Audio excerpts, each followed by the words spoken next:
కులవృత్తులు చేసుకునేటోళ్లంతా గౌరవంతోని బతకాలన్నదే తమ సర్కార్ లక్ష్యమన్నారు మంత్రి హరీష్ రావు. సిద్దిపేట జిల్లాలో జరిగిన మత్స్య కార్మికుల సదస్సులో పాల్గొన్న మంత్రి చేపల పంపకంతోని బెస్తలు, ముదిరాజుల జీవితాలు మారతాయన్నారు. పౌల్ట్రీ పరిశ్రమను కూడా మంచిగా చేసే ప్రయత్నం చేస్తున్నామన్నారు మంత్రి.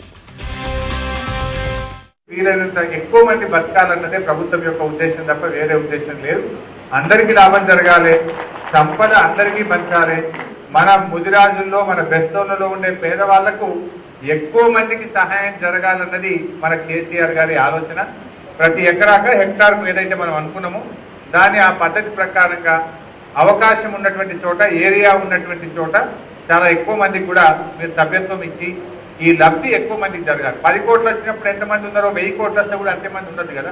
1000 కోట్లు వచ్చినప్పుడు ఇంకెంతమంది బతకాలి దాని మీద.